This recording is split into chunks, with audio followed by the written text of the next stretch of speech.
हरे कृष्ण प्रभु. हरे कृष्ण माताजी. हरे कृष्ण. हरे कृष्ण प्रभुजी, ಪ್ರಣಾಮಗಳು ಪ್ರಭುಜಿ. ಹರೇ ಕೃಷ್ಣ. ಪ್ರಣಾಮಗಳು ಮಾತೆ. ಕೃಷ್ಣ ಪ್ರಭುಜಿ, ಪ್ರಣಾಮಗಳು. ಹರೇ ಕೃಷ್ಣ. ಹರೇ ಕೃಷ್ಣ ಪ್ರಭುಜಿ. ಹರೇ ಕೃಷ್ಣ ಮಾತಾಜಿ.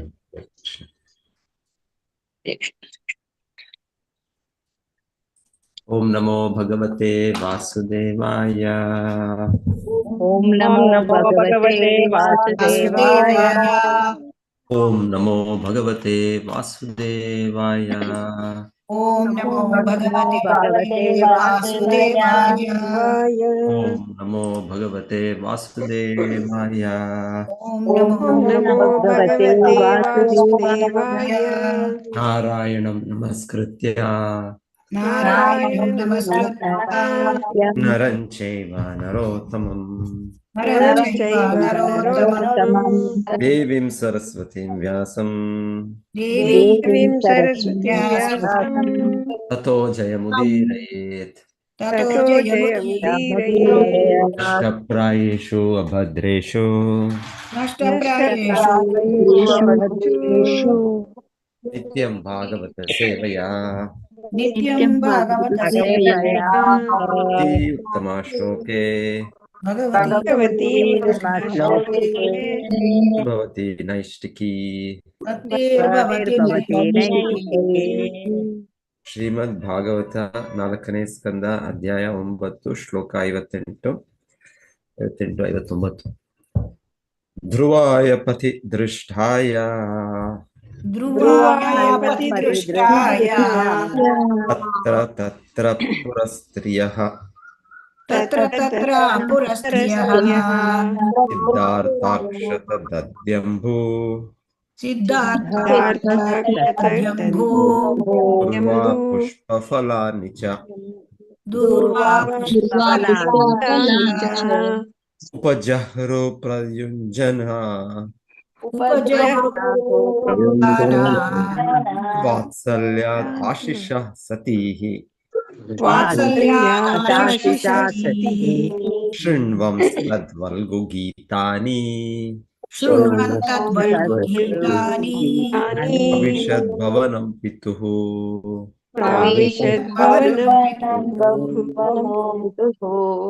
ಧ್ರುವಾಯ ಧ್ರುವನಿಗೆ ಧ್ರುವಾಯ ಪತಿ ದಾರಿಯಲ್ಲಿ ಪತಿ ದಾರಿಯಲ್ಲಿ ದೃಷ್ಟಾಯ ಕಂಡ ದೃಷ್ಟಾಯ ತತ್ರ ತತ್ರ ಅಲ್ಲಲ್ಲಿ ತತ್ರ ತತ್ರ ಅಲ್ಲಲ್ಲಿ ಪುರಸ್ತ್ರೀಯ ಗೃಹಿಣಿಯರು ಗೃಹಿಣಿಯರು ಸಿದ್ಧಾರ್ಥ ಬಿಳಿಯ ಸಾಸಿವೆ ಕಾಳುಗಳನ್ನು ಸಿದ್ಧಾರ್ಥ ಬಿಳಿಯ ಬಿಳಿಯ ಸಾಸಿವೆ ಕಾಳುಗಳನ್ನು ಅಕ್ಷತ ಯವಧಾನ್ಯವನ್ನು ಯವಧಾನ್ಯವನ್ನು ದದಿ ಮೊಸರನ್ನು ಮೊಸರನ್ನು ಅಂಬು ನೀರನ್ನು ನೀರನ್ನು ದೂರ್ವ ಗರಿಕೆ ಹುಲ್ಲನ್ನು ಪುಷ್ಪ ಹೂಗಳನ್ನು ಹೂಗಳನ್ನು ಫಲಾನಿ ಹಣ್ಣುಗಳನ್ನು ಚ ಕೂಡ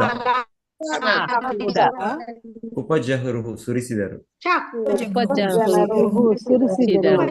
ಪ್ರಯುಂಜಾನಾಹ ಹೇಳುತ್ತ ವಾತ್ಸಲ್ಯದಿಂದ ಆಶಿಷ ಆಶೀರ್ವಾದಗಳನ್ನು ಸತೀಹಿ ಸಾಧ್ವಿಯರಾದ ಶೃಣ್ವನ್ ಕೇಳುತ್ತ ತತ್ ಅವರ ವಲ್ಗು ಅತಿ ಪ್ರಿಯವಾದ ಗೀತಾನಿ ಹಾಡುಗಳನ್ನು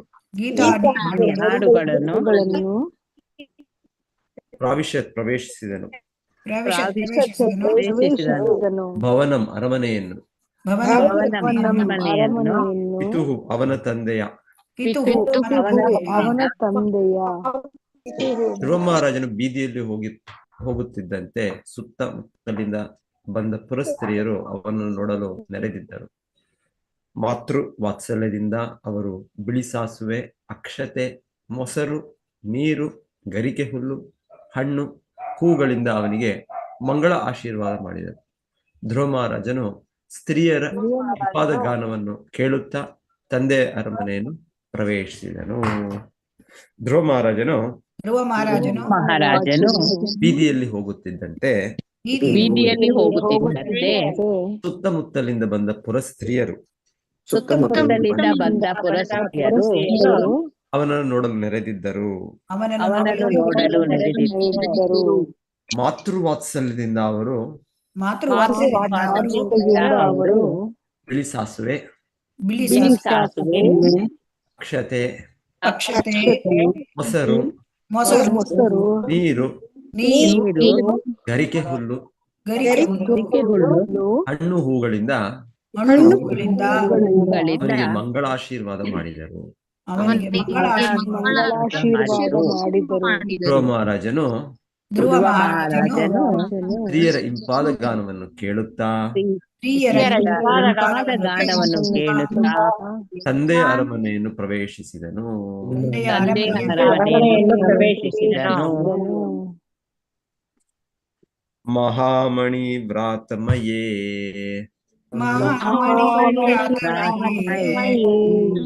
ತಸ್ಮಿನ್ ಭವನೋತ್ತಮೇ ಆಲಿತೋ ನಿತರಾಂ ಪಿತ್ರಾ ಯವಸದ್ದಿವಿ ದೇವವತ್. ಮಹಾಮಣಿ ಅತ್ಯಮೂಲ್ಯ ಆಭರಣಗಳ, ವ್ರಾತ ರಾಶಿಗಳಿಂದ, ಮಯೇ ಅಲಂಕರಿಸಲ್ಪಟ್ಟ, ಸಹ ಅವನು ಧ್ರುವ ಮಹಾರಾಜನು, ತಸ್ಮಿನ್ ಆ ಭವನ ಉತ್ತಮೆ ಉಜ್ವಲವಾದ ಮನೆಯಲ್ಲಿ, ಲಾಲಿತಃ ಪಾಲಿಸಲ್ಪಟ್ಟು, ನಿತರಾಮ್ ಯಾವಾಗಲೂ, ಪಿತ್ರ ತಂದೆಯಿಂದ, ಯವಸತ್ ಬಾಳಿದನು, ದಿವಿ ಊರ್ಧ್ವಲೋಕಗಳಲ್ಲಿ, ದೇವವತ್ ದೇವತೆಗಳಂತೆ, ತರುವಾಯ ಧ್ರುವ ಮಹಾರಾಜನು ರತ್ನಾಲಂಕೃತವಾದ ಗೋಡೆಗಳುಳ್ಳ ತಂದೆಯ ಅರಮನೆಯಲ್ಲಿ ವಾಸವಾಗಿದ್ದನು. ಅವನ ತಂದೆಯು ಅವನನ್ನು ಅತಿ ಅಕ್ಕರೆಯಿಂದ ನೋಡಿಕೊಂಡನು. ಸ್ವರ್ಗದಲ್ಲಿ ದೇವತೆಗಳು ತಮ್ಮ ಮನೆಯಲ್ಲಿ ಇರುವಂತೆ ಅವನು ಆ ಮನೆಯಲ್ಲಿದ್ದನು. ತರುವಾಯ ಧ್ರುವ ಮಹಾರಾಜನು ರತ್ನಾಲಂಕೃತವಾದ ಗೋಡೆಗಳುಳ್ಳ ತಂದೆಯ ಅರಮನೆಯಲ್ಲಿ ವಾಸವಾಗಿದ್ದನು. ಅವನ ತಂದೆಯು ಅವನನ್ನು ಅತಿ ಅಕ್ಕರೆಯಿಂದ ನೋಡಿಕೊಂಡನು.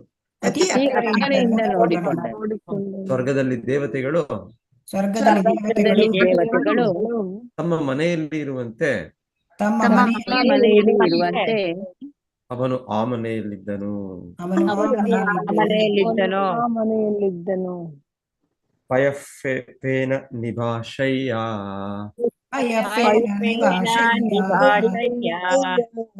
ದಾಂತ ರುಕ್ಮ ಪರಿಚ್ಛದಾಃ ಆಸನಾನಿ ಮಹಾರ್ಹಾಣಿ ಯತ್ರ ರೌಕ್ಮ ಉಪಸ್ಕರಾಃ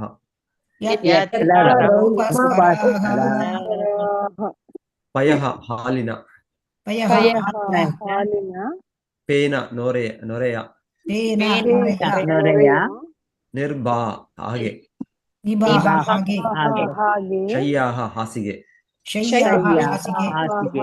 ದಾಂತಾಹ ದಂತದಿಂದ ಮಾಡಿದ, ರುಕ್ಮ ಚಿನ್ನದಿಂದ,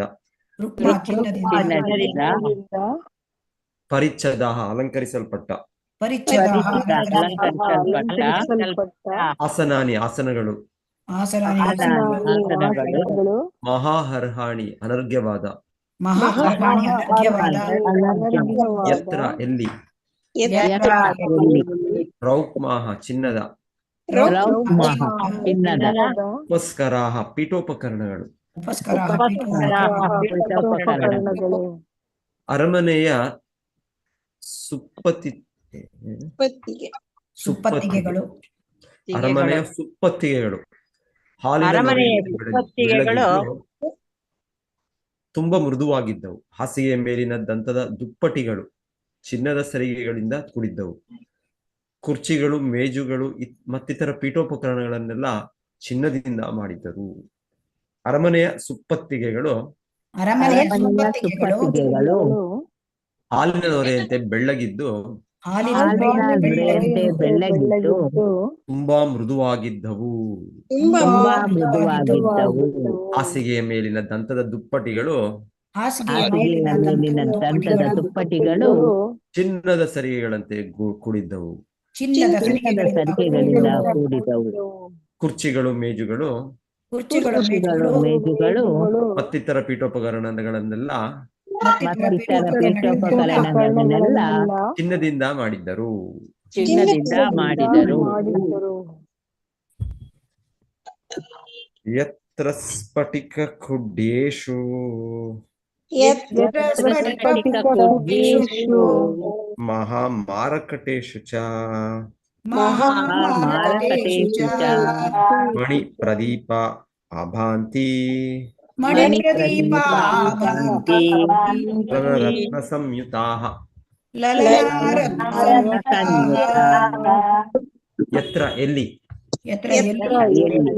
ಸ್ಫಟಿಕ ಅಮೃತಶಿಲೆಯ ಸ್ಫಟಿಕ ಸ್ಫಟಿಕ ಅಮೃತಶಿಲೆಯ ಕುಡ್ಯೇಷು ಗೋಡೆಗಳಲ್ಲಿ ಕುಡ್ಯೇಷು ಗೋಡೆಗಳಲ್ಲಿ ಮಹಾಮಾರಕತೇಷು ಅಮೂಲ್ಯವಾದ ನೀಲಮಣಿಗಳೇ ಮಾರಕಟೇಷು ಅಮೂಲ್ಯವಾದ ನೀಲಮಣಿಗಳೇ ಮುಂತಾದ ರತ್ನಗಳಿಂದ ಅಲಂಕೃತವಾದ ಮುಂತಾದ ರತ್ನಗಳಿಂದ ಅಲಂಕೃತವಾದ ಚ ಮತ್ತು ಮತ್ತು ಮಣಿಪ್ರದೀಪ ಮಣಿಗಳಿಂದ ಮಾಡಲ್ಪಟ್ಟ ದೀಪಗಳು. ಮಣಿಪ್ರದೀಪ ಮಣಿಗಳಿಂದ ಮಾಡಲ್ಪಟ್ಟ ದೀಪಗಳು ಆಭಾಂತಿ ಹೊಳೆಯುತ್ತಿದ್ದವೋ. ಆಭಾಂತಿ ಹೊಳೆಯುತ್ತಿದ್ದವು. ಲಲನ ಸ್ತ್ರೀ ರೂಪಗಳು. ಸ್ತ್ರೀ ರೂಪಗಳು ರತ್ನಗಳಿಂದ ಮಾಡಿದ. ರತ್ನಗಳಿಂದ ಮಾಡಿದ. ಸಂಯುತಾಃ ಹಿಡಿದ. ಅನುವಾದ ಮತ್ತು ಭಾವಾರ್ಥ ಶಿಲಪ್ರಭುಪಾದ ಜಯಮ. ಅರಮನೆಯ ಸುತ್ತಲೂ ಅಮೃತಶಿಲೆಯ ಗೋಡೆಗಳಿದ್ದವು.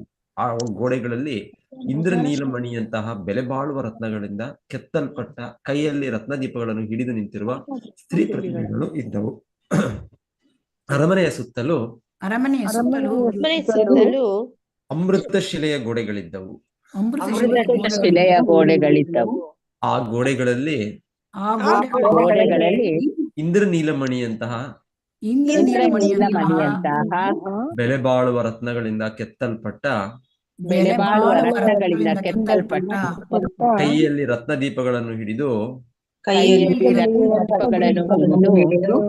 ನಿಂತಿರುವ ಸ್ತ್ರೀ ಪ್ರತಿಮೆಗಳು ಇದ್ದವು. ಪ್ರತಿಮೆಗಳು ಇದ್ದವು. ಲಕ್ಷ್ಮೀ ಕೇಶವ ಮಾತಾಜಿ. ಹರೇ ಕೃಷ್ಣ. ಐದು ಮಾತಾಜಿ ಓದಿ. ಭಾವಾರ್ಥ. ರಾಜ ಉತ್ಥಾನಪಾದನ ಅರಮನೆಯ ವರ್ಣನೆಯು 100,000 ವರ್ಷಗಳ ಹಿಂದೆ, ಅಂದರೆ ಭಾಗವತದ ರಚನೆ ಆಗುವುದಕ್ಕೆ ಮುಂಚೆ ಸ್ಥಿತಿಗತಿಗಳು ಹೇಗಿದ್ದವು ಎಂಬುದನ್ನು ತೋರಿಸುತ್ತದೆ. ಧ್ರುವ ಮಹಾರಾಜನು 36,000 ವರ್ಷಗಳ ಆಳಿದನೆಂದು ಇಲ್ಲಿ ವರ್ಣಿಸಿರುವುದರಿಂದ ಅವನು ಸತ್ಯಯುಗದಲ್ಲಿರಬೇಕು. ಏಕೆಂದರೆ ಸತ್ಯಯುಗದಲ್ಲಿ ಜನರು 1,00,000 ವರ್ಷ ಬದುಕಿರುತ್ತಿದ್ದರು. 4 ಯುಗಗಳಲ್ಲಿ ಜನರ ಆಯುರ್ವಾದ ಎಷ್ಟಿತ್ತೆಂಬುದನ್ನು ವೈದಿಕ ಸಾಹಿತ್ಯದಲ್ಲಿ ಹೇಳಿದೆ. ಸತ್ಯಯುಗದಲ್ಲಿ 1,00,000 ವರ್ಷ ಬದುಕಿರುತ್ತಿದ್ದರು. ತ್ರೇತಾಯುಗದಲ್ಲಿ 10,000 ವರ್ಷ ಬದುಕಿರುತ್ತಿದ್ದರು. ದ್ವಾಪರ ಯುಗದಲ್ಲಿ 1,000 ವರ್ಷ ಮತ್ತು ಕಲಿಯುಗದಲ್ಲಿ 100 ವರ್ಷ ಕಾಲ ಬದುಕಿರಬಹುದು. ಹೊಸ ಯುಗಕ್ಕೆ ಹೋಗುತ್ತಾ ಹೋಗುತ್ತಾ ಮನುಷ್ಯನ ಆಯುರ್ದಾಯ 90% ಕಡಿಮೆ ಆಗುತ್ತಾ ಬಂತು. ಅಂದರೆ 1,00,000 ವರ್ಷದಿಂದ 10,000ಕ್ಕೆ, 10,000ದಿಂದ 1,000ಕ್ಕೆ ಮತ್ತು 1,000ದಿಂದ 100ಕ್ಕೆ ಇಳಿಯಿತು. ಧ್ರುವ ಮಹಾರಾಜನು ಬ್ರಹ್ಮನ ಮರಿಮಗ ಎಂದು ಹೇಳಲಾಗಿದೆ. ಸೃಷ್ಟಿಯ ಆರಂಭದಲ್ಲಿನ ಸತ್ಯಯುಗದಲ್ಲಿ ಧ್ರುವ ಮಹಾರಾಜನು ಇದ್ದನೆಂದು ಇಲ್ಲಿ ಸೂಚಿಸುತ್ತದೆ. ಭಗವದ್ಗೀತೆಯಲ್ಲಿ ಹೇಳಿರುವಂತೆ ಬ್ರಹ್ಮನ ಒಂದು ಹಗಲಿನಲ್ಲಿ ಅನೇಕ ಸತ್ಯಯುಗಗಳಿರ್ತವೆ. ವೈದಿಕ ಲೆಕ್ಕಾಚಾರದ ಪ್ರಕಾರ 28ನೆಯ ದಿವ್ಯ ಯುಗ ನಡೆಯುತ್ತಿದೆ.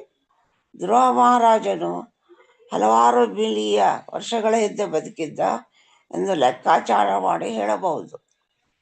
ಆದರೆ ಧ್ರುವನ ಅರಮನೆಯ ವರ್ಣನೆ ಎಷ್ಟು ವೈಭವೋಪೇತವಾಗಿದೆ ಎಂದರೆ 40 ಅಥವಾ 50 ಸಾವಿರ ವರ್ಷಗಳ ಹಿಂದೆ ಮುಂದುವರೆದ ಮಾನವ ನಾಗರಿಕತೆ ಇರಲಿಲ್ಲವೆಂದು ಒಪ್ಪಲಾಗುವುದಿಲ್ಲ.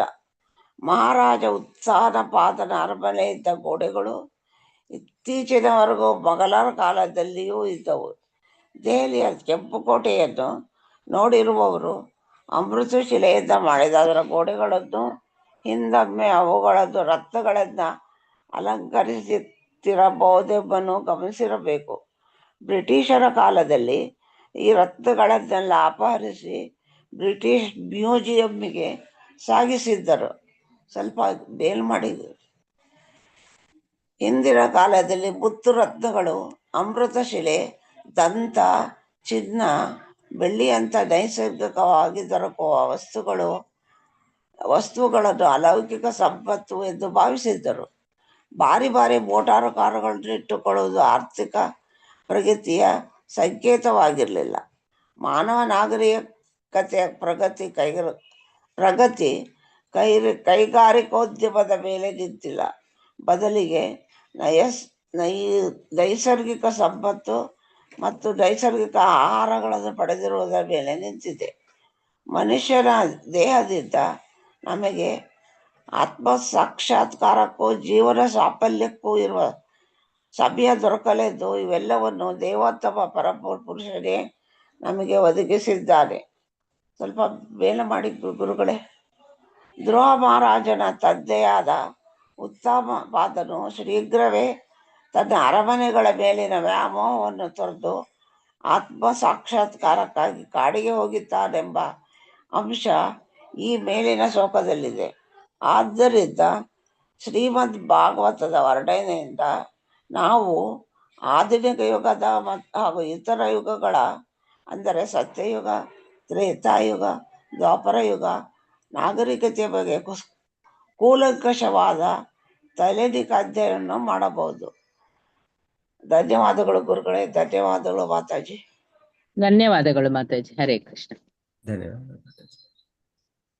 ಓಂ ಅಜ್ಞಾನತಿಮಿರಾಂಧಸ್ಯ ಜ್ಞಾನಾಂಜನಶಲಾಕಯ ಚಕ್ಷುರುನ್ಮೀಲಿತಂ ಯೇನ ತಸ್ಮೈ ಶ್ರೀಗುರವೇ ನಮಃ.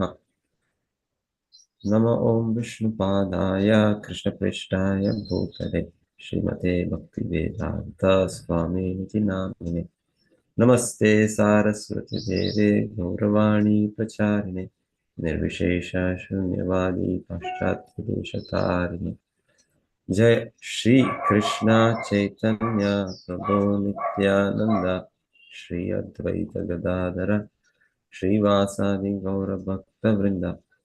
ಹರೇ ಕೃಷ್ಣ ಕೃಷ್ಣ ಕೃಷ್ಣ ಹರೇ ಹರೇ, ಹರೇ ರಾಮ ರಾಮ ರಾಮ ಹರೇ ಹರೇ. ಈಗ ಧ್ರುವ ಮಹಾರಾಜರು ತಮ್ಮ ಅರಮನೆಗೆ ಹಿಂದಿರುಗಿದ್ದಾರೆ. ಅದರ ವಿವರಣೆ ಇಲ್ಲಿ.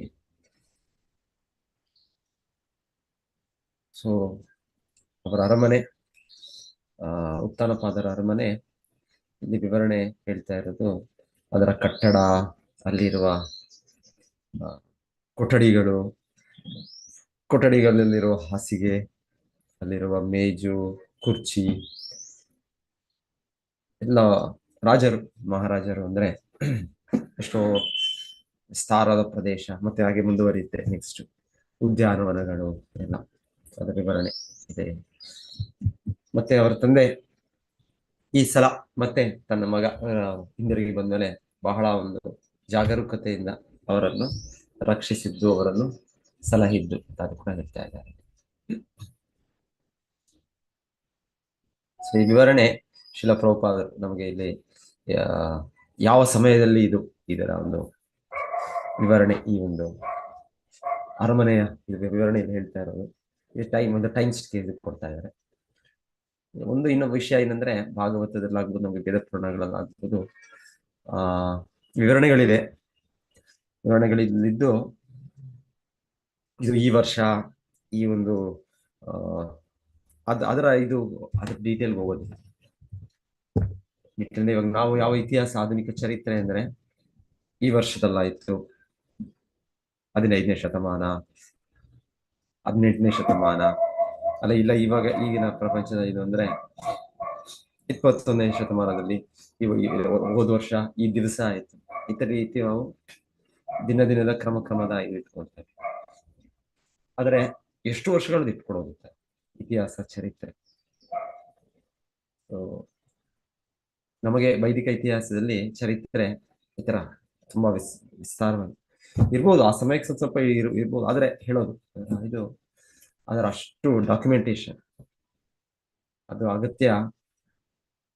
ಮತ್ತೆ ಆ ಸಮಯಕ್ಕೆ ಇವ್ರಿಗೆ ಬೇಕೇನೋ, ಯಾರಿಗೆ ಅಲ್ಲಿ ಇರುವ ಪೊಲಿಟಿಷಿಯನ್ಸ್, ರಾಜಕೀಯ ವ್ಯಕ್ತಿಗಳಿಗೆ. ಅದು ಬಿಟ್ರೆ ಜನಸಾಮಾನ್ಯಕ್ಕೆ ಅದರ ಅಗತ್ಯ ಇಲ್ಲ.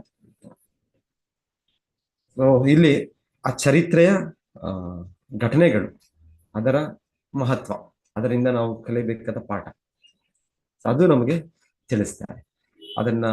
ಹಾಗಾಗಿ ನಮ್ಮ ವೈದಿಕ ಸಾಹಿತ್ಯದಲ್ಲಿ ಧ್ರುವ ಚರಿತ್ರೆ ಇದೆ. ಸೊ ಅದರಲ್ಲಿ ಇಲ್ಲ ಪ್ರಹ್ಲಾದ ಮಹಾರಾಜರ ಚರಿತ್ರೆ ಇದೆ. ಸೊ ಇದು ನಾವು ಈ ತರ, ಯಾಕಂದ್ರೆ ಆಧುನಿಕ ಚರಿತ್ರಕಾರರು ಅಂದ್ರೆ ಇವರು ಈ ರೀತಿ ಇಷ್ಟು ವರ್ಷಗಳಿಂದ, ಅಷ್ಟು ವರ್ಷಗಳಿಂದ, ಅದು ಎಷ್ಟು ವರ್ಷಗಳಿಂದ ನಾವು ನೋಡಕ್ಕಾಗತ್ತೆ.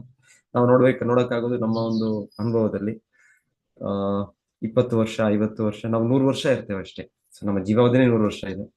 ಸೊ ನಮಗೆ 500, 1000 ಅದೆಲ್ಲ ಹೇಳ್ತಾ ಇದ್ರೆ ನಮಗೆ ಅದು ದೊಡ್ಡ ಆಯುಷ್ ಅಂತ ಅನ್ಸುತ್ತೆ. ಆದ್ರೆ ಅದು ದೊಡ್ಡದಲ್ಲ. ಅದು ಹಿಂದೆ ಜನರು ಕೂಡ ಜಾಸ್ತಿ ವರ್ಷಗಳು. ಈಗಲೂ ಒಂದೊಂದ್ಸಲ ನಾವು ಕೇಳೋದು, ನಮಗೆ ಹಿಂದೆ ಜನರು 70, 80, 100, 120, 150 ವರ್ಷ ಇರ್ತಾ ಇದ್ರು. ಅವ್ರಿಂದ ಒಂದು ಗಟ್ಟಿಮುಟ್ಟಾಗಿ ಇರ್ತಾ ಇದ್ರು, ಇನ್ನು ಆರೋಗ್ಯವಾಗಿರ್ತಾರೆ ಅಂತ ಕೇಳ್ತೇವೆ. ಈಗಲೇ ಸ್ವಲ್ಪ ವರ್ಷಗಳ ಹಿಂದೆ ಇದು ಕೇಳೋದು ಇದೆ. ಈಗ ನಮಗೆ ಕಲಿಯುಗದ ಪ್ರಭಾವ, ಈ 100 ವರ್ಷಗಳಲ್ಲೂ ಕೂಡ ನಮಗೆ ನಾವು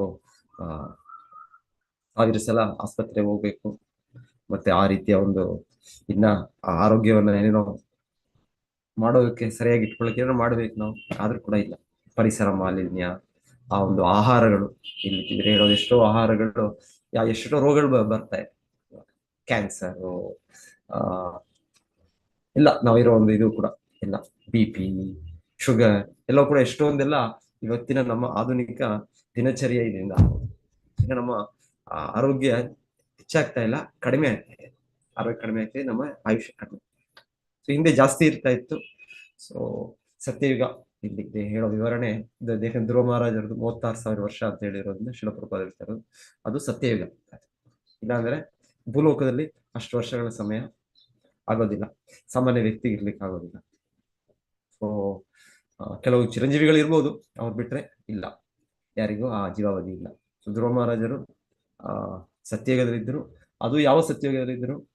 ಇವರು ಬ್ರಹ್ಮದೇವರ ಮಗನಾದ ಸ್ವಯಂಭುವ ಮನು ಅವರ ಮೊಮ್ಮಗನಾಗಿರೋದ್ರಿಂದ ಇದು ಬ್ರಹ್ಮದೇವರ ಈ ದಿವಸದ ಆರಂಭದೆ. ಸೊ ಬ್ರಹ್ಮದೇವರ ಈ ದಿವಸದ ಆರಂಭ ಅಂದ್ರೆ, ಬ್ರಹ್ಮದೇವರ ದಿವಸದಲ್ಲಿ 1000 ಯುಗಗಳು, ಸಹಸ್ರ ಯುಗ ಪರ್ಯಂತಂ ಅಹರ್ ಯದ್ ಬ್ರಹ್ಮಣೋ ವಿದುಹು, ಭಗವದ್ಗೀತೆಯಲ್ಲಿ ಕೃಷ್ಣ ಹೇಳಿದ್ದಾರೆ. ಬ್ರಹ್ಮನ ಒಂದು ದಿವಸದಲ್ಲಿ 1000 ಈ ಯುಗ ಚಕ್ರಗಳು ಬರುತ್ತೆ, ಸತ್ಯತ್ರೇತ, ದ್ವಾಪರ, ಕಲಿ.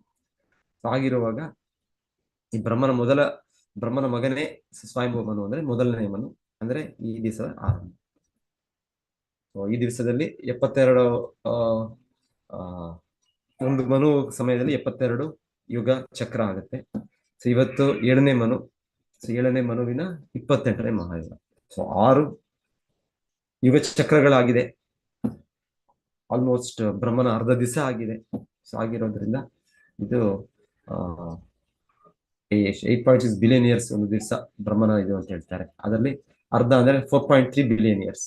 4.3 ಬಿಲಿಯನ್ ಇಯರ್ಸ್ ಅಲ್ಲಿ ಅರ್ಧ, ಸೊ 2.1 ಬಿಲಿಯನ್ ಇಯರ್ಸ್. ಸೊ ಇಷ್ಟು ಹೇಳ್ಬೋದು ನಾವು. ಹೆಚ್ಚು ಕಡಿಮೆ 2000 ಎಷ್ಟು 200 ಕೋಟಿಗಳ ವರ್ಷಗಳು ಈ ಬ್ರಹ್ಮನ ದಿವಸದಲ್ಲಿ ಆಗಿದೆ. ಸೊ ಇವರು ಈ ತರ ಸಮಯದಲ್ಲಿ ನಾವು ಯೋಚನೆ ಮಾಡಿದ್ರೆ ಅಷ್ಟು ವರ್ಷಗಳ ಹಿಂದೆ, ಇವಾಗ ನಾವು ಅಟ್ಲೀಸ್ಟ್ 180-200 ಕೋಟಿ ವರ್ಷಗಳ ಹಿಂದೆ ಈ ಧ್ರುವನ ಚರಿತ್ರೆ ನಾವು ಕೇಳ್ತಾರೆ. ಹೆಚ್ಚು ಕಡಿಮೆ 170 to 200 crore years. ಸೊ ನಾವು ಈ ಚರಿತ್ರೆ ವೈದಿಕ ಕಾಲದಲ್ಲಿ ಇಲ್ಲಿ ಶ್ರೀ ಪ್ರಭುಪಾದ ಹೇಳೋ ಪಾಯಿಂಟ್, ಅಷ್ಟು ಈ ಸಮಯ ಹಿಂದೆ ಕೂಡ ಇಲ್ಲಿ ವಿವರಣೆ ಕೊಡ್ತಾ ಇರೋದು, ಇಲ್ಲಿ ಎಷ್ಟು ನಾಗರಿಕತೆ ಇದೆ. ನಾವು ಕೇಳಿದ್ದು ಆ ರಸ್ತೆಗಳಲ್ಲಿ, ಆ ರಸ್ತೆಯವರ ಸುತ್ತು ಕೋಟೆಯಲ್ಲಿ, ಅಲ್ಲೂ ಕೂಡ ಆಭರಣಗಳು ಚಿನ್ನದಿಂದ ಅವರನ್ನು ಅಲಂಕಾರವಾಗಿತ್ತು. ಸೊ ಇದೆಲ್ಲ ಯಾವಾಗ್ಲೂ ಇದೆ, ಮಾನವ ಸಮಾಜ ಅನ್ನೋದು ಇದೆ. ಆದರೆ ಇವತ್ತಿನ ಆಧುನಿಕ ವಿಜ್ಞಾನಿಗಳು, ಚರಿತ್ರಕಾರರು ಅವರ ಇದರಲ್ಲಿ ಆಕ್ಚುಲಿ ಹೇಳಿದ್ರೆ ಅವ್ರದ್ದು ವರ್ಷಗಳ ಹಿಂದೆ ಹೋದ್ರೆ 300, 300, 400, 500 ವರ್ಷಗಳ ಹಿಂದೆ ಹೋಗ್ತಾ ಅವರಲ್ಲೇ ತುಂಬಾ ಭಿನ್ನಾಭಿಪ್ರಾಯಗಳು ಬಂತು. ಹೆಚ್ಚೆ ಒಂದು 50 ವರ್ಷಕ್ಕೆ ಎಲ್ಲರೂ ಕೂಡ ಹೇಳ್ಬೋದು, ಈ ವರ್ಷ ಇದಾಯ್ತು, ಈ ದಿವಸ ಇದಾಯ್ತು ಅಂತ. ಆ ಚರಿತ್ರೆಯಲ್ಲೇ ನೀವು 100 ವರ್ಷ, 18ನೇ ಶತಮಾನ, 16ನೇ ಶತಮಾನ ಹಿಂದೆ ಹೋಗ್ತಾ ಆ ಚರಿತ್ರಗಾರರಲ್ಲೇ ಅವರ ಒಂದು ಮಂಡಳಿಗಳಿರುತ್ತೆ, ಅವರ ಒಂದು ಕಮಿಟಿಗಳಿರುತ್ತೆ. ಅದರಲ್ಲಿ ಒಂದು 10 ಜನದಲ್ಲಿ 2 ಜನ ಬೇರೆ ಒಂದು ಅಭಿಪ್ರಾಯನೇ ಹೇಳ್ತಾರೆ. ಅವರು ಬೇರೆ ಡೇಟ್ಸೇ ಕೊಡ್ತಾರೆ. ಇಲ್ಲ 15ನೇ ಶತಮಾನ ನೀವು ಹೇಳಿದ್ದು ಈ ರಾಜ ಇದ್ದ ಅಂತ, ಇಲ್ಲ ಈ ರಾಜ ಇದ್ದು 14ನೇ ಶತಮಾನ. ಸೊ ಇನ್ನೊಬ್ಬರು ಹೇಳ್ತಾರೆ ಇಲ್ಲ ಆ ರಾಜ ಇದು 16ನೇ ಶತಮಾನ. ಸೊ ಮತ್ತೆ ಇನ್ನ ಸ್ವಲ್ಪ ಹಿಂದೆ ಹೋಗೋಣ ನಾವು, 8ನೇ ಶತಮಾನ, 10ನೇ ಶತಮಾನ.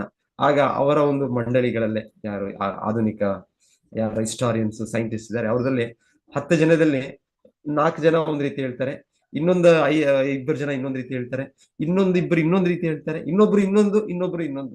ಅಂದ್ರೆ ಒಬ್ಬರು 10ನೇ ಶತಮಾನ ಅಂತ ಹೇಳಿದ್ರೆ, ಇನ್ನ 4 ಜನ 10ನೇ ಶತಮಾನ ಹೇಳಿದ್ರೆ, ಇನ್ನೊಂದಿಬ್ಬರು 8ನೇ ಶತಮಾನ ಅಂತ ಹೇಳ್ತಾರೆ, ಇನ್ನೊಂದೊಬ್ರು ಇಲ್ಲ 3ನೇ ಶತಮಾನ ಅಂತ ಹೇಳ್ತಾರೆ, ಇನ್ನೊಬ್ರು ಇಲ್ಲ 1ನೇ ಶತಮಾನ. ಅಷ್ಟು ಡಿಫ್ರೆನ್ಸ್ ಆಗ ಕೂಡ ಅವರಲ್ಲೂ ಕೂಡ ಅದೇ ಇದೆ. ನಾವು ಟೆಕ್ಸ್ಟ್ ಬುಕ್ ಅಲ್ಲಿ ಇದೆಲ್ಲ ಓದೋದಿಲ್ಲ. ಟೆಕ್ಸ್ಟ್ ಬುಕ್ ಅಲ್ಲಿ ಯಾರು ಹೆಚ್ಚಾಗಿ ಮೆಜಾರಿಟಿ, ಇದು ನಾವು ಇವತ್ತಿನ ಜನ ಅಂದ್ರೆ ಯಾರು ಹೆಚ್ಚು ಹೇಳಿದ್ದಾರೆ, ಇಲ್ಲ ಯಾರು ಪವರ್ಫುಲ್ ಜನ ಹೇಳಿದ್ದಾರೆ, ಅವ್ರನ್ನ ಒಪ್ಪಿಬಿಡ್ತಾರೆ. ಸೊ ಅದನ್ನ ನಾವು ಇಲ್ಲಿ 10ನೇ ಶತಮಾನ ಆಯ್ತು, 10ನೇ ಶತಮಾನ ಅಲ್ಲ. ಆ ರೀತಿಯಲ್ಲಿ ನಾವು ಹೇಳಿದ್ರೆ ಶಂಕರಾಚಾರ್ಯರ ಇದು ಅದೆಲ್ಲರೂ ಕೂಡ ಇವರು ಹೇಳೋದು ಒಂದು ಟೈಮ್ ಸ್ಕೇಲ್, ನಮ್ಮ ಭಾರತೀಯ ಇವರು ಹೇಳೋದು ಇನ್ನೊಂದು ಟೈಮ್ ಸ್ಕೇಲ್. ಬುದ್ಧ ಅವತಾರ ನಮ್ಗೆ ಭಾಗವತದ ಪ್ರಕಾರ ಅವರ ಸಮಯ ಬೇರೆ. ಇಲ್ಲಿ ಇವರು ಇವತ್ತಿನ ಆಧುನಿಕ ಇವರು ಹೇಳೋದು ಬೇರೆ ಸಮಯ. ಇವರು 600 BC ಅಂತ ಹೇಳ್ತಾರೆ. ಆಕ್ಚುಲಿ ಭಾಗವತದ ಪ್ರಕಾರ 600 BC ಅಲ್ಲ, ಅದಕ್ಕೂ 1500 ವರ್ಷಗಳ ಹಿಂದೆ. ಸೊ ಹಾಗಾಗಿ ಸ್ವಲ್ಪ ಜನ ಇದನ್ನು ಬ್ಯಾಲೆನ್ಸ್ ಮಾಡಕ್ಕೆ ಒಬ್ಬರು ಬುದ್ಧ ಮೊದಲು ಬಂದರು, ಅವರು ಯಾರು ಸಿದ್ಧಾರ್ಥ ಅಂತ. ಇವ್ರು ಹೇಳೋದು ಬುದ್ಧ ಬೇರೆ. ಆ ಹೇಳಿಕೆ ಅವ್ರದ್ರಲ್ಲಿ ಬುದ್ಧಿಸಂ ಇದರಲ್ಲಿ ಆ ಭಗವಾನ್ ಬುದ್ಧನ ಪ್ರತಿನಿಧಿಗಳು ಯಾರಿದ್ದಾರೆ, ಗುರುಗಳು, ಅವರನ್ನು ಕೂಡ ಬುದ್ಧ ಅಂತಾನೆ ಅವರು ಭಾವಿಸ್ತಾರೆ. ಒಬ್ಬೊಬ್ರು ಅವರು ಅವತಾರ ಅಂತ ಭಾವಿಸ್ತಾರೆ. ಹಾಗೆಲ್ಲ ಇದೆ. ಹಾಗಿರುವಾಗ ಸ್ವಲ್ಪ ಜನ ಅದಕ್ಕೆ ಅಡ್ಜಸ್ಟ್ಮೆಂಟ್ ಆಗಿ ಮಾಡಿ, ಯಾವುದು ನಮಗೆ ಭಾಗವತದಲ್ಲಿ ಬುದ್ಧ ಹೇಳಿದ್ದಾರೆ ಅವರು ಒರಿಜಿನಲ್ ಬುದ್ಧ, ಹೇಗೆ ನಾವು ಕಪಿಲ ಭಾಗವತದಲ್ಲಿ ಹೇಳಿದ್ದು ಒರಿಜಿನಲ್ ಕಪಿಲ ಅಂತ ಹೇಳ್ತೇವೆ.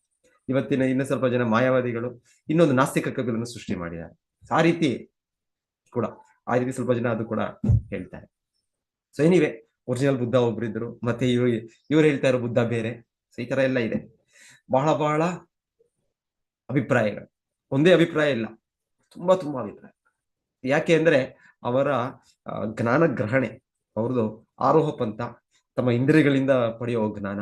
ಸೊ ಅವರು ಸ್ವಂತ ಅನುಭವ, ಅದರ ಮೇಲೆ ಅವರು ಇದಿಟ್ಟು ಅವರ ಅಭಿಪ್ರಾಯಗಳು, ಅವರ ಇದು ಎಲ್ಲವೂ ಕೂಡ ಬದಲಾಗ್ತಾ ಇರುತ್ತೆ. ಏನಿವೆ, ಈ ರೀತಿ ನಾವು ಚರಿತ್ರೆಯನ್ನು ಅರ್ಥ ಮಾಡ್ಕೊಳ್ಳೋದಾಗ್ಲಿ, ನಾಗರಿಕತೆಯನ್ನು ಅರ್ಥ ಮಾಡ್ಕೊಳ್ಳೋದಾಗ್ಲಿ, ಅವರ ಪ್ರಕಾರವಾಗಿ 50,000 ಇಲ್ಲಿ ಹೇಳಿದ್ದು ಶಿಲ ಪ್ರಭುಪಾದರು, 50,000 ವರ್ಷಗಳ ಹಿಂದೆ ನಾಗರಿಕತೆನೇ ಇರಲಿಲ್ಲ. ಜನರೆಲ್ಲರೂ ಕಾಡು ಮನುಷ್ಯರಾಗಿದ್ರು, ಮಂಗಗಳು ಆಮೇಲೆ ಮನುಷ್ಯರಾದರು. ಸೊ ಚೆನ್ನಾಗಿ ಶಿಲ ಪ್ರಭುಪಾದರು ಪ್ರಶ್ನೆ ಮಾಡೋದು, ಅವತ್ತು ಮಂಗಗಳು ಮನುಷ್ಯರಾಗಿದ್ರೆ ಅಂದ್ರೆ ಇವತ್ತು ಯಾಕೆ ಯಾವ ಮಂಗನು ಮನುಷ್ಯನಾಗೋದಿಲ್ಲ? ಇಲ್ಲ ಅದು ಎಷ್ಟೋ 100,000 ವರ್ಷಗಳ. ಹೀಗೆ ಅವರು ಎಲ್ಲ ಸೃಷ್ಟಿ ಮಾಡೋದು ಒಂದು ರೀತಿ ಏನ್ ಹೇಳ್ತಾರೆ, ಒಂದು ಫಿಕ್ಷನ್ ಅಂದ್ರೆ ಮಿಥ್ಯ ಇದು ಬರೀತೇವೆ, ಕಾದಂಬರಿ ಬರೀತೇವೆ. ಕಾದಂಬರಿ ಬರೆಯುವಾಗ ಎಲ್ಲ ಒಂದು ಮನಸ್ಸಿನ ಇದು ರೀತಿಯಲ್ಲಿ ಹೇಳೋದು. ಒಂದು ರೀತಿ ನೋಡಿದ್ರೆ ಬಹಳ ಸಿದ್ಧಾಂತಗಳು, ಬಹಳ ಈ ಏನು ಇದೆ ಅದೆಲ್ಲವೂ ಕೂಡ ಫಿಕ್ಷನ್ಗಳೇ ಅಷ್ಟೇ, ಫಂಟಾಸ್ಟಿಕ್ ಫಿಕ್ಷನ್. ಅವ್ರು ಯಾರೋ ಎಲ್ಲಿ ಕಾದಂಬರಿಕಾರರನ್ನ ನಿಸರ್ಗದಲ್ಲಿ ಕುತ್ಕೊಂಡು ಅವರು ಮನಸ್ಸನ್ನು ಹೇಗೆ ಅದು ಓಡುತ್ತೆ ಹಾಗೆ ಒಂದು ಕವಿತೆಯನ್ನು ಇನ್ನೊಂದು ಬರೀತಾರೆ, ಅದೇ ರೀತಿ ಈ ಸಿದ್ಧಾಂತಗಳು. ಇದಕ್ಕೆ ಒಂದು ಸರಿಯಾದ ಸಾಕ್ಷಿ ಇಲ್ಲ, ಇನ್ನೊಂದು ಇಲ್ಲ. ಸಾಕ್ಷಿ ಅಂದ್ರೆ ಇಲ್ಲ ಸಾಕ್ಷಿ ಇದೆ ನಮಗೆ, ನಾವು ಭೂಮಿಯೊಳಗೆ ನಾವು ಅಲ್ಲಿ ಬೇರೆ ಬೇರೆ ಮಟ್ಟದಲ್ಲಿ ಬೇರೆ ಬೇರೆ ಇದಿದೆ, ಮಣ್ಣುಗಳ ಇದಿದೆ, ಸೊ ಅದನ್ನ ಶೋಧನೆ ಮಾಡ್ತೇವೆ. ಅಂದ್ರೆ ಈ ಒಳಗೆ ನಾವು ಯಾರು ಒಳಗೆ ಹೋಗೋದು ಈ ತರ ಮೂಳೆಗಳು ಸಿಗುತ್ತೆ ನಮ್ಗೆ, ಮೂಳೆಗಳನ್ನ ಸ್ಟಡಿ ಮಾಡಿ ಮೂಳೆಗಳಿಂದ ನಾವು ಹೇಳ್ತೇವೆ. ಸೊ ಇದರಲ್ಲೂ ಕೂಡ ಈ ಒಂದು ವಿಜ್ಞಾನಿಗಳು, ಈ ತಜ್ಞರಲ್ಲೂ ಕೂಡ ಎಷ್ಟೆಷ್ಟು ಅಭಿಪ್ರಾಯಗಳು. ಫಾರ್ಬಿಡನ್ ಆರ್ಕಿಯಾಲಜಿ ಅಂತ ಒಂದು ಪುಸ್ತಕ ಒಬ್ಬರು ಬರ್ದದ್ದು, ಶಿಲಾ ಶಿಷ್ಯರೇ, ಅವರು ಸೈಂಟಿಸ್ಟ್, ಬಹಳ ಚೆನ್ನಾಗಿ ಅದರ ವಿವರಣೆ, ಎಷ್ಟು ಮಾಹಿತಿಗಳಿದೆ. ಆ ಮಾಹಿತಿಗಳ ಪ್ರಕಾರ ಈ ತರ ಆಧುನಿಕತೆ ಮತ್ತೆ ಈ ತರ ಮಾನವ ಸಮಾಜ ಸಾವಿರಾರು ಲಕ್ಷಾಂತರ ಕೋಟ್ಯಂತರ ವರ್ಷಗಳೇ ಇತ್ತು ಅಂತ ಮಾಹಿತಿಗಳಿದೆ ವಿಜ್ಞಾನದಲ್ಲಿ. ಇವತ್ತಿನ ಆಧುನಿಕ ವಿಜ್ಞಾನಿಗಳು, ತಜ್ಞರು ಅವ್ರ ಶೋಧನೆಯಲ್ಲಿ. ಆದ್ರೆ ಆ ಶೋಧನೆಗಳು, ಆ ಸಾಕ್ಷಿಗಳೆಲ್ಲ ಅವರು ಪಕ್ಕಕ್ಕಿಟ್ಟು ಅದಕ್ಕೇನೋ ಒಂದು ಕಾರಣ ಕೊಟ್ಬಿಡ್ತಾರೆ. ಅವ್ರು ಹೇಳೋದು, ಇದು ಯಾರೋ ಅಷ್ಟು ಕೆಳಗೆ ಭೂಲೋಕದ ಬೇರೆ ಬೇರೆ ಮಟ್ಟದಲ್ಲಿ ಇರೋ ಇದು ಸಾಯಿಲ್ ಲೇಯರ್ಸ್, ಅಲ್ಲಿ ಕೆಳಗೆ ಯಾರೋ ಅದನ್ನ ಡ್ರಿಲ್ ಮಾಡಿ ಅದನ್ನ ಒಳಗೆ ಇಟ್ಬಿಟ್ಟಿದ್ದಾರೆ ಆ ಮೂಳೆಗಳು. ಹಾಗಾಗಿ ಆ ಮೂಳೆಗಳು ನಿಮಗೆ ಅಷ್ಟು ಮನುಷ್ಯನ ಮೂಳೆಗಳು ಆ ಕೆಳಗೆ ಕಾಣ್ತಾ ಇದೆ, ಇಲ್ಲಾಂದ್ರೆ ಮೇಲ್ ಮಾತ್ರ ಇರಬೇಕು ಮೂಳೆಗಳು. ಸೊ ಈ ರೀತಿ ಎಲ್ಲ ಅವರ ಒಂದು. ಆಮೇಲೆ ಇನ್ನ ಹೇಳೋದು ಶಿಲಾ ಪ್ರಭುಪಾದರ ಹಿಂದೆ ಪರ್ಟಿಕಲಿ ಸತ್ಯಯುಗ, ತ್ರೇತಾಯುಗ, ದ್ವಾಪರ ಯುಗ ಅಂದ್ರೆ ವೈದಿಕ ಇದು ಸಂಸ್ಕೃತಿ. ವೈದಿಕ ಸಂಸ್ಕೃತಿ ಪ್ರಕಾರ ಜನರು ಮೂಳೆಗಳನ್ನೆಲ್ಲ ಏನ್ ಮಾಡುತ್ತೆ, ಸಾಮಾನ್ಯವಾಗಿ ಯಾರಾದ್ರೂ ಸತ್ ಮೇಲೆ ಅದನ್ನ ಬಾಡಿನ ಶವವನ್ನ ಅದನ್ನ ಬೆಂಕಿಗೆ ಹಾಕಿ ನಾಶ ಮಾಡ್ಬಿಡ್ತಾರೆ. ಯಾಕಂದ್ರೆ ಅದಕ್ಕೆ ಬೆಲೆ ಇಲ್ಲ, ಯಾವಾಗವರೆಗೂ ಬೆಲೆ ನಾವು ಈ ಜೀವಾತ್ಮ ಈ ದೇಹದಲ್ಲಿ ಇರೋವರೆಗೂ. ಇಲ್ಲಾಂದ್ರೆ ಯಾರು ಇದನ್ನ ಲೆಕ್ಕ ಮಾಡ್ತಾರೆ. ಸೊ ನಾವು ಕೂಡ ಇದನ್ನ ಲೆಕ್ಕ ಮಾಡಕ್ಕೆ ಇಲ್ಲ, ನಾವಿಲ್ಲ, ನಮ್ಮ ಅಸ್ತಿತ್ವ ಇಲ್ಲ. ಇಲ್ಲ ನಮ್ಮ ಜೊತೆ ಇರೋರು ಕೂಡ, ನಮ್ಮ ಯಾರು ಆತ್ಮೀಯರು, ನಮ್ಮ ಮಕ್ಕಳಾಗ್ಬೋದು, ನಮ್ಮ ತಂದೆ ತಾಯಿಯರಾಗ್ಬೋದು, ನಮ್ಮ ಬಂಧು ಬಳಗ ಪ್ರೀತಿಯ ಮಿತ್ರರಾಗ್ಬೋದು, ಅವರು ತೆಗೆದುಕೊಂಡು ಹೋಗಿ ಈ ಶವ, ಯಾರು ಕೂಡ ಇದನ್ನ ಲೆಕ್ಕ ಮಾಡೋದು. ಯಾಕಂದ್ರೆ ಇಲ್ಲ, ಇದು ಎಷ್ಟಿದ್ರು ಇದು ಜಡವಸ್ತು. ಸೊ ಜಡವಸ್ತು ಬೆಲೆ ಅಷ್ಟೇ. ಸೊ ಹಾಗಾಗಿ ವೈದಿಕ ಸಾಹಿತ್ಯದಲ್ಲಿ ಅದನ್ನ ಸತ್ ಮೇಲೆ ಆ ಶವವನ್ನು, ಅದರ ಏನ್ ಬೆಲೆ ಅದನ್ನ ಸುಟ್ಬಿಡಿ ಅಷ್ಟೇ. ಇನ್ನ ಬೇರೆ ಬೇರೆ ಕಾರಣಗಳು ಇವೆ. ಯಾಕಂದ್ರೆ ಆತ್ಮಕ್ಕೆ ದೇಹದ ಮೇಲೆ ಅಷ್ಟು ಅಟ್ಯಾಚ್ಮೆಂಟ್ಸ್ ಕೂಡ ಇದೆ. ಒಮ್ಮೊಮ್ಮೆ ಆತ್ಮ ಹೋಗೋದಿಲ್ಲ ಅಂತ ಹೇಳ್ತಾರೆ ಮುಂದೆ, ಅದಕ್ಕೆ ಅದು ಇಲ್ಲೇ ದೇಹ ಇರೋವರೆಗೂ ಅದು ಕೂಡ ಸುತ್ತಕೊಂಡಿರುತ್ತೆ ಅಂತ ಹೇಳ್ತಾರೆ. ಸೊ ಏನೋ ಬೇರೆ ಬೇರೆ ಎಷ್ಟೆಷ್ಟು ಕಾರಣಗಳಿವೆ. ಬಟ್ ಎನಿವೆ ವೈದಿಕ ಇದ್ರ ಪ್ರಕಾರ ಸಾಮಾನ್ಯವಾಗಿ ದೇಹದ ಬೆಲೆ ಅಷ್ಟೇ. ಸೊ ಹಾಗಾಗಿ ದೇಹಕ್ಕೆ ಅದೇ ನಿಸರ್ಗದಲ್ಲಿ ನಿಧಾನವಾಗುತ್ತೋ, ಇಲ್ಲಾಂದ್ರೆ ಇಲ್ಲಿರೋ ಕೊಟ್ಟಿರೋ ಕ್ರಮ ಅದನ್ನ ಸುಟ್ಬಿಡಿ ಅಷ್ಟೇ, ಫಿನಿಶ್ ಆಗೋಯ್ತು. ಹಾಗಾಗಿ ನಮಗೆ ಎಲುಬುಗಳು ಇದೆಲ್ಲ ಕೂಡ ಬೇರೆ ಯುಗದಲ್ಲಿ, ಈಗ ಸದ್ಯಕ್ಕೆ ತ್ರೇತಾಯುಗ, ದ್ವಾಪರ ಯುಗ ಇದೆಲ್ಲ ಸಿಗೋದಿಲ್ಲ ನಮಗೆ. ಯಾಕಂದ್ರೆ ಆಗ ಜನರು ಬುದ್ಧಿವಂತರು, ಅವರು ಇವಾಗಿನ ತರ ಕಾಫಿನೆಲ್ಲ ಹಾಕಿ, ಇಲ್ಲಾಂದ್ರೆ ಸತ್ ಮೇಲೆ ಅದಕ್ಕೆ ಹೊಸ ಉಡುಪು ಹಾಕಿ, ಬಟ್ಟೆ ಹಾಕಿ, ಇದೆಲ್ಲ ಕೇಳ್ತೇವೆ ನಾವು. ಬೇರೆ ಬೇರೆ ಒಂದು ಧರ್ಮಗಳಲ್ಲೋ ಇಲ್ಲ ಬೇರೆ ಬೇರೆ ಜನತೆಯಲ್ಲೋ ಈ ರೀತಿಯ ಒಂದು ಅಭ್ಯಾಸಗಳು, ಅದಕ್ಕೆ ಆ ರೀತಿ ಶೃಂಗಾರ ಮಾಡಿ, ಮತ್ತೆ ಅವರ ಏನೇನೋ ಎಷ್ಟೆಷ್ಟೋ ಅವ್ರ ಜೊತೆ ಅವ್ರಿಗೆ ಆತ್ಮೀಯವಾದ ವಸ್ತುಗಳೇನಿದ್ದಾರೆ ಅದನ್ನೆಲ್ಲನೂ ಕೂಡ ಅವ್ರು ಶೇಖರಣೆ ಮಾಡಿಡ್ತಾರೆ. ಕ್ವೀನ್ ವಿಕ್ಟೋರಿಯಾ ಅವ್ರದ್ದು ಯಾರ್ದೋ, ಅವ್ರ ಜೊತೆಗೆ ಅವ್ರದ್ದು ಗಂಡನದೇನೋ ಒಂದು ಚಿತ್ರ, ಇನ್ನೊಂದು ಇನ್ಯಾರ್ದೋ ಸಂಬಂಧ ಇರೋ ಅವ್ರ ಚಿತ್ರ ಕಾಫಿನಲ್ಲಿ. ಈ ತರ ಎಲ್ಲ ಕೇಳ್ತೇವೆ ನಾವು. ಈ ತರ ಎಲ್ಲ ಜನರು ಈ ವೈದಿಕ ಸಂಸ್ಕೃತಿಯಲ್ಲಿ, ವೈದಿಕ ಇದರಲ್ಲಿ ಇಲ್ಲದೆ ಇರೋದ್ರಿಂದ ಅವರವರ ರೀತಿಯಲ್ಲಿ ಅವರು ಜೀವನ ಶೈಲಿಯನ್ನು ರೂಢಿ ಮಾಡ್ಕೊಂಡು ಅವರು ಆ ಧರ್ಮಗಳಲ್ಲಿ ಕೆಲವು ಕಡೆ ಹೇಳೋದು, ಅವರ ಇದರಲ್ಲಿ ಕೊನೆಗೆ ದೇವರ ಒಂದು ತೀರ್ಪು ದಿವಸ ಅಂತ ಇದೆ. ಸೊ ಹಾಗಾಗಿ ಅಲ್ಲಿ ಆ ದಿವಸ ಎಲ್ಲ ಈ ಏನಿದೆ ಶವನ ಇದು ಬರಿಯಲ್ ಗ್ರೌಂಡ್, ಸ್ಮಶಾನಗಳಲ್ಲಿ ಎಲ್ಲ ನಾವು ಈ ತರ ಅವ್ರನ್ನ ಕಾಫಿನಲ್ಲೋ ಇನ್ನೊಂದ್ರಲ್ಲೋ ಕೂತಿಟ್ಟಿರ್ತೇವೆ. ಅಲ್ಲಿಂದ ಶವಗಳೆಲ್ಲ ಎದ್ದು ಅದು ನೇರವಾಗದು ಹಾಗೆ ಇಲ್ಲಿಗೆ ಅದು ಸ್ವರ್ಗಕ್ಕೆ ಹೋಗುತ್ತೆ. ಈ ರೀತಿ ಅವ್ರಿಗೆ ವೈಕುಂಠದ ಕೂಡ ಮಾಹಿತಿ ಕೂಡ ಇಲ್ಲ. ಕೆಲವು ಬೇರೆ ಧರ್ಮಗಳಲ್ಲಿ ಅವ್ರಿಗೆ ಹೆಚ್ಚಾಗಿ ಒಂದು ಸ್ವರ್ಗಲೋಕ ಇರ್ಬೋದು, ಒಂದು ನರಕಲೋಕ ಇರ್ಬೋದು, ಮತ್ತೆ ದೇವರು ಸ್ವರ್ಗದಲ್ಲಿದ್ದಾರೆ, ದೇವರು ಎಲ್ಲೆಡೆ ಇದ್ದಾರೆ. ಆದ್ರೆ ದೇವರ ಸ್ವಂತ ಸ್ಥಳ ವೈಕುಂಠ, ಗೋಲೋಕ. ಸೊ ಹೀಗೆ ಅವರು ಅನ್ಕೊಳ್ಳೋದು, ಅವರು ಆ ಶವಾಗ್ರಹಗಳಿಂದ ಇದರಿಂದ ಆ ಸಮಾಧಿಯಿಂದ ಹಾಗೆ ಶವಗಳು ಹೇಳ್ತವೆ, ಮತ್ತೆ ಅವು ಜೀವಂತವಾಗ್ತವೆ.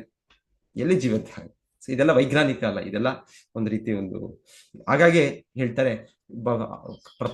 ಬಹುಶಃ ಅಲ್ಲಿಯ ಜನತೆ, ಅಲ್ಲಿಯ ಒಂದು ಪೀಳಿಗೆ ಅವರಿಗೆ ಸಂಪೂರ್ಣವಾಗಿ ದೇವರ ನಂಬಿಕೆ, ಧರ್ಮದ ನಂಬಿಕೆ ಈ ತರ. ಯಾಕಂದ್ರೆ ಒಂದು ಧರ್ಮ ಅಂದ್ರೆ ಅದು ಅದಕ್ಕೆ ಒಂದು ತತ್ವ ಇರಬೇಕು.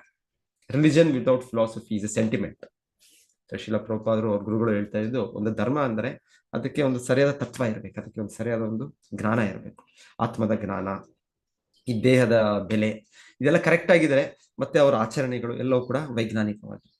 ಇಲ್ಲ ಅಂದ್ರೆ ನಾವು ಆಚರಣೆಗಳು, ಧರ್ಮದ ಆಚರಣೆಗಳು ನಾವೇನೋ ಒಂದು ಕುರುಡು ಇದಾಗಿ ನಾವು ಪಾಲನೆ ಮಾಡ್ತಾ ಇದ್ರೆ, ಇದರ ಒಂದು ಅರ್ಥ ಯಾಕೆ ಇದಿದೆ ಅಂತ ಅರ್ಥ ಮಾಡ್ಕೊಳ್ಳಿಲ್ಲ ಅಂದ್ರೆ ಅದು ಬಹಳ ಸಮಯ ನಡೆಯೋದಿಲ್ಲ.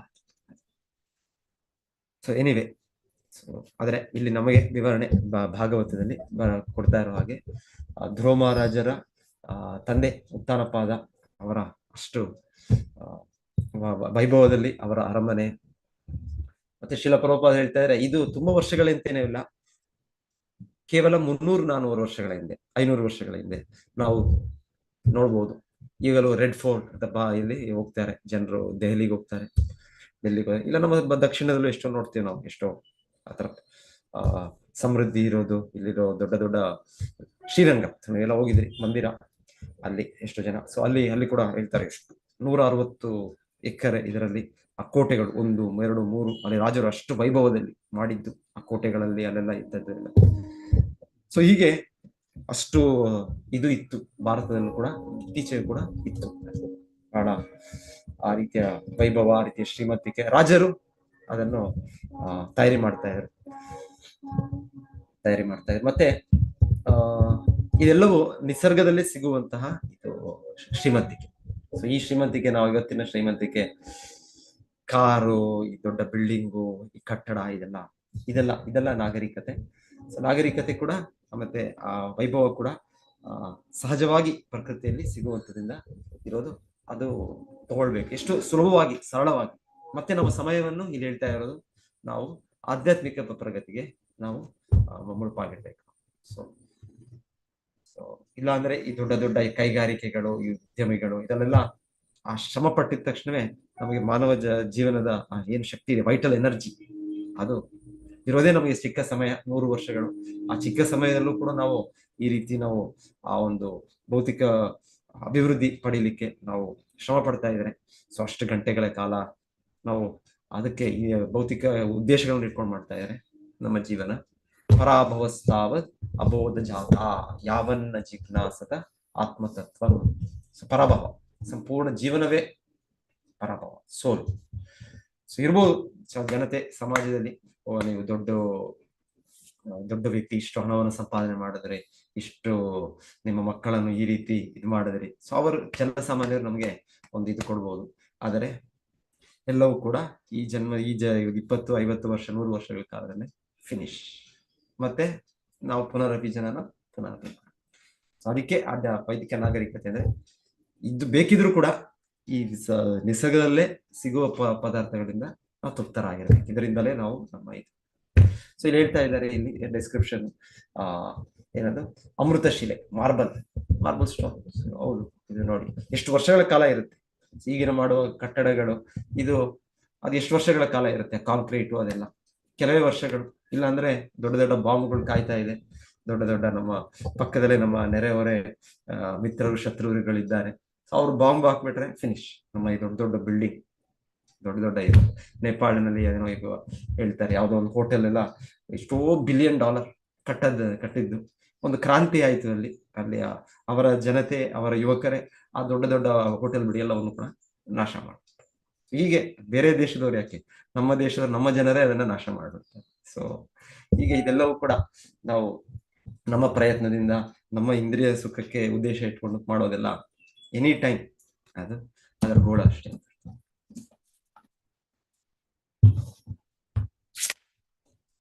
ಏನಾದ್ರು ಪಾಯಿಂಟ್ಸ್ ಏನಾದ್ರು ಇತ್ತಾ, ಯಾರಾದ್ರೂ ಏನಾದ್ರು ಹೈಲೈಟ್ ಮಾಡ್ತೀರಾ?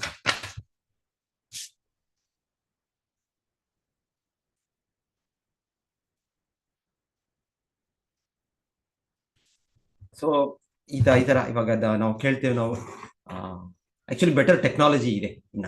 ಇವಾಗ ಈ ಬೇರೆ ಬೇರೆ ದೇವತಾ ಲೋಕಗಳಲ್ಲಿ ಎಲ್ಲ ಕೂಡ ಅಲ್ಲಿರುವ ಅವರ ಬುದ್ಧಿವಂತಿಕೆ, ಅಲ್ಲಿರುವ ಇನ್ನ ಸೂಕ್ಷ್ಮ ಜ್ಞಾನ, ಇವತ್ತಿನ ಜ್ಞಾನ ತರ ನಾವು ಇಲ್ಲಿ ಸ್ಕೂಲ್ಗೆ ಹೋಗಿ ಕಾಲೇಜಿಗೆ ಹೋಗಿ ಅಲ್ಲಿ ಇಂಜಿನಿಯರಿಂಗು ಅಲ್ಲಿ ಇನ್ನೊಂದು ಇದು ಮಾಡಿ ಈ ತರ ಅಗತ್ಯನೂ ಇಲ್ಲ. ಅಲ್ಲಿ ಬೇರೆ ರೀತಿಯ ಒಂದು ಜ್ಞಾನನೇ ಇದೆ. ಯಾರು ಯಾರು ಆರ್ಕಿಟೆಕ್ಟ್ ಆಫ್ ದ ದೇವತೆಗಳ ಯಾರು ಇಂಜಿನಿಯರ್, ಇದು ಬ್ರಹ್ಮನೇ ನಮ್ಮ ದೊಡ್ಡ ಇಂಜಿನಿಯರ್. ಮತ್ತೆ ಅವರ ನಂತರ ವಿಶ್ವಕರ್ಮ ಹೇಳೋದು ದ್ವಾರಕೆಯನ್ನು ಆ ಸಮುದ್ರದ ಮಧ್ಯೆ ಮಾಡಿದ್ದು. ಸೊ ಈ ರೀತಿ ಎಲ್ಲ ವಿಜ್ಞಾನ ಇದೆ ಈ ರೀತಿಯ, ಆದ್ರೆ ಅದು ಇನ್ನ ಒಂದು ಬೇರೆ ಸೂಕ್ಷ್ಮ ವಿಜ್ಞಾನ. ನಾವು ಇವತ್ತಿನ ವಿಜ್ಞಾನ ಪಡೆಯೋ ರೀತಿಯಲ್ಲಿ ಈ ಕೈಗಾರಿಕೆ ಉದ್ಯಮ ಇದೇ ರೀತಿ ಅಲ್ಲ, ಅದು ಬೇರೆ ರೀತಿ, ಅದರ ಸೃಷ್ಟಿ ಅದು ಕೂಡ ಇದೆ. ಎನಿವೆ ಅದು ಮುಖ್ಯ ಅಲ್ಲ ನಮಗೆ, ಮುಖ್ಯ ಆಧ್ಯಾತ್ಮಿಕ ಪ್ರಗತಿ.